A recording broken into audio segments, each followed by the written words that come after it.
Hola Julio, ¿cómo va? Víctor Albero, aquí en El Mundo ha vivido equivocado en la primera mañana de la radio. ¿Cómo estás?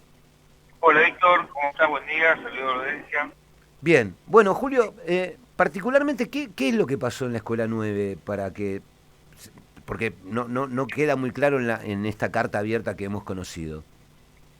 No, en la secundaria 9 hubo conflicto entre estudiantes que, bueno, eso después, digo, la escuela responsabilizándose de mediar y de evitar de que eso pase a mayores, intervino y hubo una reacción de la familia. Ujú. Se hizo una buena intervención por parte de las autoridades, pero ahí, bueno, después obviamente una de las familias principalmente, bueno, agrede y pecotea verbalmente al director con amenazas. Bueno, hay toda una situación que se generó después donde en las redes cuando se acoplan estas cuestiones y generó toda una psicosis con un tiroteo. Y bueno, la verdad que no es nada que no pase en otras escuelas, pero bueno, particularmente esto preocupa. Ujú, ujú. Ahora, lo que dicen los docentes es que además se les descontó ese día, porque los docentes, le cuento a la gente, después de estos hechos decidieron no dar clases, creo que el 13 de mayo. Y aparte la discusión estaba puesta ahí, como que ese día se había descontado. ¿Es así? A No ver. porque, digo, todavía no, por lo Ujú, menos nosotros estamos interviniendo, obviamente, para que eso no ocurra. Lo hablamos con las autoridades y bueno, obviamente que no, ese día era un día que estaba todo convulsionado y lo peor que puede pasar es que se tome una medida de castigo, entre comillas, ante los docentes. O ujú, sea, hay una advertencia de que eso va a pasar el descuento, pero no se efectivizó todavía porque con el tema del contralor y bueno, lo que sería el cierre de lo que vendría a ser el tema de las asistencias y demás, que todavía no se dio para ese momento. ujú. Pero bueno, estamos atentos nosotros a eso, de hecho lo reclamamos.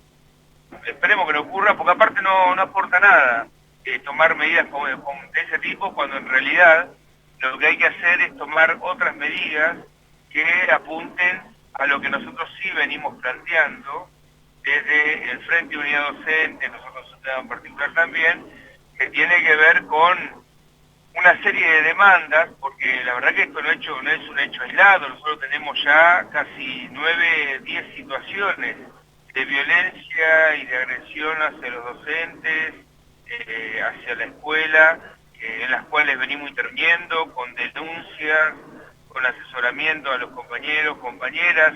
Estuvimos generando la semana pasada una jornada de reflexión y sensibilización con el tema de los jardines. Queremos que se recomponga esa relación que hay con la comunidad educativa y bueno, digo, apuntamos por la positiva a que la comunidad ponga en valor el tema de lo que es la escuela, como siempre fue, ¿no? Ese reconocimiento de la escuela estando en los peores momentos, digo, el más cercano, el de la pandemia, pero después, en otros momentos, como conocemos de las sucesivas crisis económicas que hemos tenido, la escuela ha tenido las puertas abiertas, o cuando hay situaciones de vulneración de derechos, ha pasado exactamente lo mismo, y de hecho la escuela tiene normativa y protocolos específicos para intervenir. Lo Ujú. que pasa es que la situación, digo, que nosotros evaluamos es que acá se volvió a la escuela centrada la vuelta principalmente en la productividad, en la cuestión pedagógica, que es importante, pero que se estuvo desarrollando durante la pandemia, y no hubo un laburo, no hubo una estrategia de contención de todas las situaciones que ocurrieron en el entorno familiar, de lo vincular. Entonces eso puede haber generado como otra de las causas el tema de que hoy veamos en la puerta de la escuela las manifestaciones de conflicto social. Ujú. Entonces, porque parece ahora que aparecieron los abusadores, los violentos docentes en todas las escuelas, y eso no es casualidad. Hay también, y esto tenemos en muy pocas ocasiones, en 2 ocasiones que detectamos el otro día, hay una gente de un sector político. Ujú. Qué lástima que se nos corta. Lo perdimos, ¿no? Lo tenemos ahí todavía. Pasa esto con los celulares que... Sí, ahí lo perdimos. Bueno, escuchábamos a Julio Gaucho Gutiérrez, es el secretario general de SUTEBA de Florencio Varela, justo en un momento donde el titular del gremio iba a hacer referencia a cuestiones también relacionadas a la política. Y cuando hablamos de política no hablamos solamente de política partidaria, sino también de cómo actúan los grandes medios de comunicación en ese juego, ¿no? Nosotros acá, sobre el tema de la violencia, hemos hablado con los sindicatos que representan a los trabajadores de la educación del sector público y con sindicatos que representan a los y a las trabajadoras de la parte privada. Y todos hacen eje en esto, ¿eh? Así que retomamos la conexión con Julio. Julio, nos estabas por decir y estabas casi por contarnos, bueno, la utilización, ¿no?, de algunas cuestiones bajadas directamente desde los medios y de ciertos sectores políticos para que se caldee la situación, por así decirlo. Por ese lado íbamos, ¿es así, Julio? Sí, nosotros, a ver, hay una situación que es, una situación que tiene que ver con esto que se venía desarrollando, que es la manifestación del conflicto social en la escuela, pero también esto se agrava cuando tendría que haber un posicionamiento, una acción coordinada, articulada, de espacios intersectoriales, de todos los sectores sociales y políticos. También ahí detectamos en un par de escuelas un agite por parte de políticos locales, que no pasa solamente en Florencio Varela, pasa en otros distritos, principalmente en zona norte, que bueno, que tampoco ayuda, y parece que a la situación ya preocupante que tenemos que resolver, la verdad que se intenta generar un caos que, sería inmanejable. Entonces, nada, eso también pasa, pero volviendo a lo particular, los conflictos sociales, la denuncia y demás, nosotros, venimos, primero generamos una resolución, en el planteo de resguardo y reparación, que venimos trabajando con esto, decía, y bueno, venimos planteando también de que esa resolución tiene que transformarse en un acuerdo paritario. De hecho, hubo reuniones interministeriales para trabajar concretamente esa problemática. Nosotros venimos exigiendo un espacio local, que aborde esta cuestión de la violencia en las escuelas, desde un espacio intersectorial. Estamos preocupados porque todavía, frente a las situaciones que se han dado regularmente e ininterrumpidamente estas últimas 3-4 semanas, todavía no se ha convocado esa reunión. Bien. Nos preocupa también, la verdad, que el funcionamiento de lo que serían los servicios locales.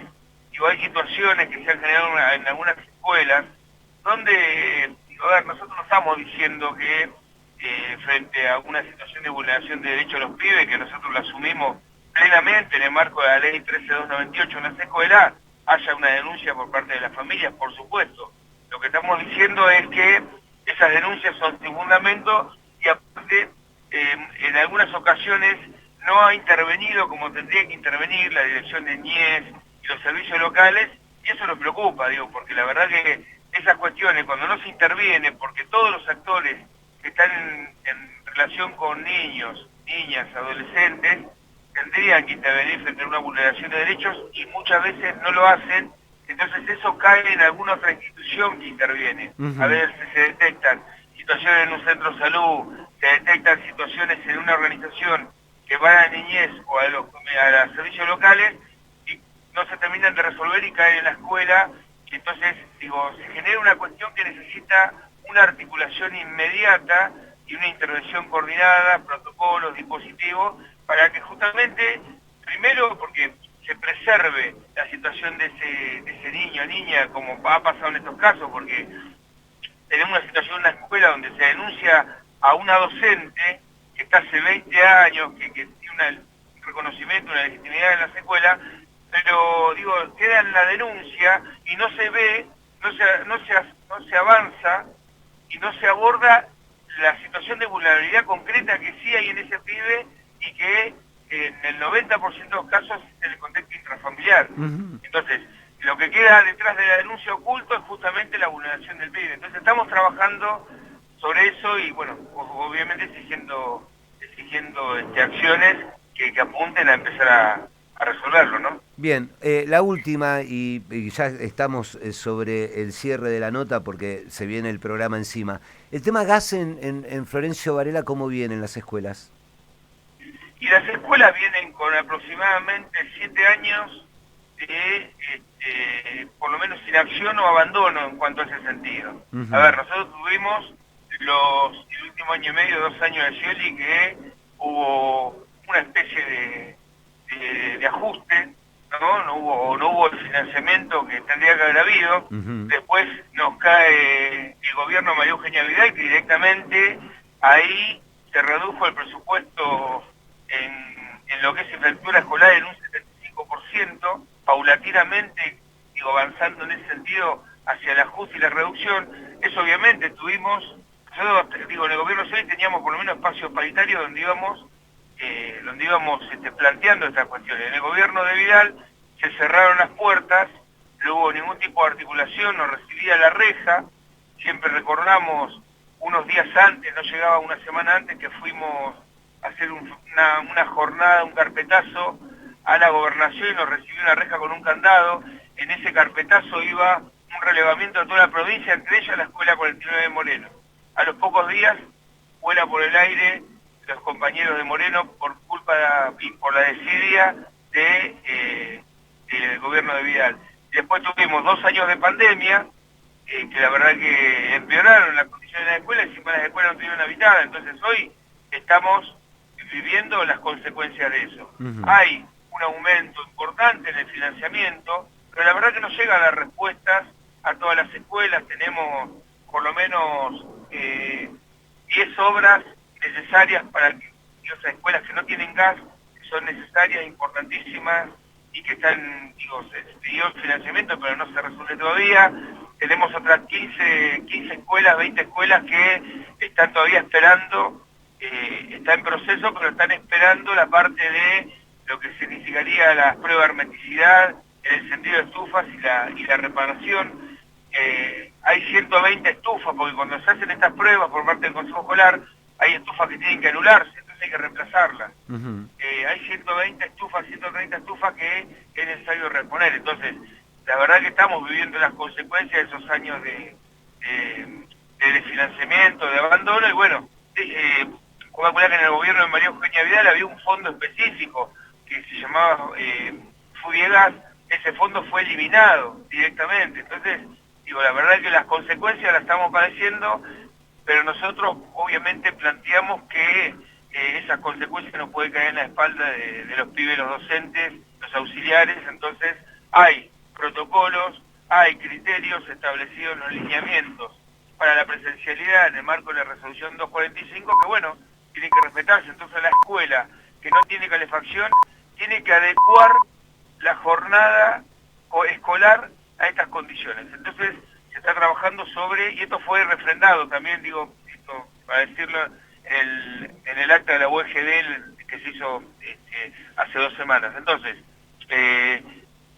a la escuela, las escuelas, prevén estas situaciones, entonces hacen ingresos más tarde, jornadas reducidas, rotación de estudiantes, porque hay escuelas que tienen la mitad calefaccionada, la mitad no, asistencia programada, bueno, inclusive suspensión en casos extremos. Así que esa es la situación que estamos trabajando en eso.